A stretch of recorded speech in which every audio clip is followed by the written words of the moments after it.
හරි. දුවේ පුතේ දැන් අපේ ස්පීඩ් රිවිෂන් ක්ලාස් එකේදී අපි මේ කතා කරන සියලුම ප්‍රතිශත පාඩම් වල තියෙන සෑම අණු කොටසක්ම සාකච්ඡා කරනවා. අද දවසේ මම උත්සාහ කරන්නේ වරිපනම් බදු ගැටලුව විසඳන්න පුළුවන් ආකාර 3 පිළිබඳව කෙටි පැහැදිලි කිරීමක් කරන්න. හොඳයි. අපි බලමු කොහොමද මේක කරන්න කියලා. වාර්ෂික තක්සේරු වටිනාකම දුන්නාම කොහොමද අපි කාර්තුවකට ගෙවන බදු මුදල සොයන්නේ? පුතේ වාර්ෂික තක්සේරු වටිනාකම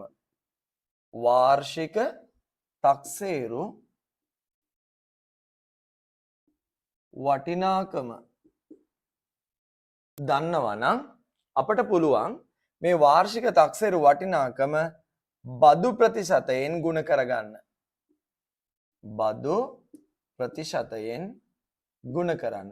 මම බදු ප්‍රතිශතයේ x කියලා ගත්තොත් එහෙම මම 100න් x ගෙන් ගුණ කරගන්නවා මෙන්න මේ වාර්ෂික තක්සේරු වටිනාකම. වාර්ෂික තක්සේරු වටිනාකම බදු ප්‍රතිශතයෙන් ගුණ කරපුවාම මට ලැබෙනවා දරුවනේ මෙන්න මෙයා බලන්න වාර්ෂික වරිපනම් බදු මුදල ලැබෙනවා. අන්න බලන්න වාර්ෂික වරිපනම් බදු මුදල ලැබුණේ වාර්ෂික තක්සේරු වටිනාකම බදු ප්‍රතිශතයෙන් ගුණ කරාම. දැන් වාර්ෂික වරිපනම් බදු මුදල ලැබුණා. එහෙනම් මට ඕන කාර්තුවකට ගෙවන වරිපනම් බදු මුදල සොයන්න. කාර්තුවකට ගෙවන වරිපනම් බදු මුදල සොයන්න. පුතේ දුවේ වාර්ෂික වරිපනම් බදු මුදල දන්නවා නම් කාර්තුවකට ගෙවන වරිපනම් බදු මුදල කියලා කියන්නේ ඔබ දන්නවා වසරකට කාර්තු 4ක් තියෙනවා. කාර්තුවක් කියලා කියන්නේ මාස 3ක කාලයක්. එහෙනම් වසරකට කාර්තු 4ක් තියෙන නිසා කාර්තුවකට ගෙවන වරිපනම් බදු මුදල හොයන්න වසරටම ගෙවන වරිපනම් බදු මුදල බෙදන්න 4ෙන්. එහෙනම් මේ වාර්ෂික වරිපනම් බදු මුදල 4ෙන් බෙදන්න. එතකොට ඔබට ලැබෙනවා කාර්තුවකට ගෙවන වරිපනම් බදු මුදල. හොඳයි. එහෙනම් දැන් පැහැදිලි වාර්ෂික තක්සේරු වටිනාකම දුන්නාම බදු ප්‍රතිශතයෙන් ගුණ කරනවා. බදු ප්‍රතිශතයෙන් ගුණ කරපු ගමන් එන්නේ අපට වාර්ෂික වරිපනම් බදු මුදල. වාර්ෂික වරිපනම් බදු මුදල 4ෙන් බෙදන්න. එතකොට අපට එනවා කාර්තුවකට ගෙවන වරිපනම් බදු මුදල. මේ තමා වරිපනම් බදු ගැටලුවක් විසඳන පළවෙනි රටාව. අපි බලමු වරිපනම් බදු ගැටලුවක් විසඳන දෙවන රටාව කුමක්ද කියලා. වාර්ෂික වරිපනම් බදු මුදල අපට හරි වැදගත් සාධකයක් මේ වරිපනම් බදු සොයද්දී. ඒක නිසා කාර්තුවකට ගෙවන වරිපනම් බදු මුදල දුන්නාම කාර්තුවකට මෙන්න අපේ ඊළඟ රටාව. කාර්තුවකට ගෙවන වරිපනම් බදු මුදල දෙනවා. මුදල දුන් විට වාර්ෂික තක්සේරු වටිනාකම සෙවීම. වාර්ෂික තක්සේරු වටිනාකම සෙවීම. එහෙනම් පුතේ දුවේ කාර්තුවකට ගෙවන වරිපනම් බදු මුදල දන්නවා නම් වාර්ෂික තක්සේරු වටිනාකම සොයාගන්න අපි මෙන්න මේ ක්‍රමය අනුගමනය කරනවා. එහෙනම් කාර්තුවකට ගෙවන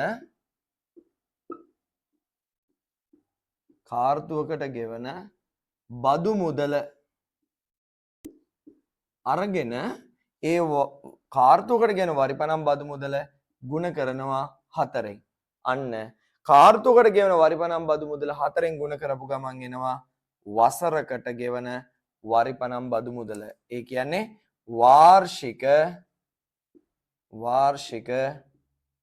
වරිපනම් බදු මුදල. වාර්ෂික වරිපනම් බදු මුදල ලැබුණාම දැම්මට ඕන වාර්ෂික තක්සේරු වටිනාකම සොයාගන්න. වාර්ෂික තක්සේරු වටිනාකම සොයන්න. එහෙනම් වාර්ෂික තක්සේරු වටිනාකම සොයන්න නම් කාර්තුවකට ගෙවන වරිපනම් බද්ද 4න් ගුණ කරපු ගමන් වාර්ෂික වරිපනම් බදු මුදල ආවනම් වාර්ෂික වරිපනම් බදු මුදලෙන් වාර්ෂික තක්සේරු වටිනාකම සොයාගන්න හරිම ලේසි වැඩක් කරනවා. අපට දීලා තියෙන වරිපනම් බදු ප්‍රතිශතය උඩයට මාරු කරන අගෙන් ගුණ කරනවා. එහෙනම් වරිපනම් බදු ප්‍රතිශතය 100ට x කියලා හිතුවොත් එහෙම අපි x ගෙන් 100න් ගුණ කරනවා. x ගෙන් 100න් ගුණ කරපු ගමන් වාර්ෂික තක්සේරු වටිනාකම එනවා. මේ තමා කාර්තුවකට ගෙවන වරිපනම් බදු මුදල දන්නා විට වාර්ෂික තක්සේරු වටිනාකම සොයන වරිපනම් බදු සොයන දෙවන ආකාරය. right. එහෙනම් අපි බලමු කොහොමද වරිපනම් බදු ගැටලුවක තුන්වෙනි ගැටලු රටාව විසඳන්නේ කියලා. වාර්ෂික වරිපනම් බදු මුදල හරි වටිනවා කියලා කිව්වනේ මම නැවත වතාවක් කියනවා. මේ වරිපනම් බදු හොයද්දී වසරකටම ගෙවන වරිපනම් බදු මුදල අපට හරි වැදගත්. ඒක නිසා මේ වාර්ෂික වරිපනම් බදු ප්‍රතිශතය සොයන එක තමයි මේ වරිපනම් බදු ගැටලුවේ තුන්වෙනි ගැටලු රටාව. එහෙනම් තුන්වෙනි ගැටලු රටාව වාර්ෂික වරිපනම් බදු ප්‍රතිශතය වාර්ෂික වරිපනම් බදු ප්‍රතිශතය සෙවීම. මේ තමා වරිපනම් බදු ගැටලුවක තුන්වෙනි ගැටලු රටාව. පුතේ වාර්ෂික වරිපනම් බදු ප්‍රතිශතය නම් ඕනේ හොයන්න. වාර්ෂික වරිපනම්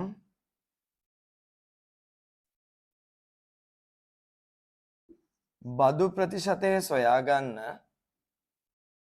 ඔයා අනිවාර්යෙන්ම වාර්ෂික වරිපනම්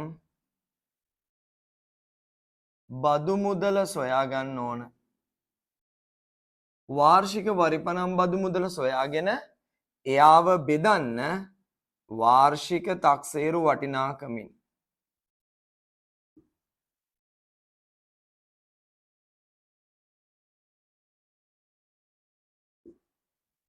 මොකද වාර්ෂික වරිපනම් බදු මුදල රඳා පවතින්නේ වාර්ෂික තක්සේරු වටිනාකම මත. එහෙනම් වාර්ෂික තක්සේරු වටිනාකමින් වාර්ෂික වරිපනම් බදු මුදල කොපමණක්ද කියලා බලලා ඒ ලැබෙන ආගය වැඩි කරන්න ඕන 100ට 100 ප්‍රතිශත කරන්න අපි 100ට 100 ගුණ කරපු ගමන් වරිපනම් මේ භාගය මේ අනුපාතය ප්‍රතිශතයක් බවට පරිවර්තනය වෙනවා. ඒ කියන්නේ වාර්ෂික වරිපනම් බදු ප්‍රතිශතය ලැබෙනවා. එහෙනම් ගැටලු රටා තුනයි.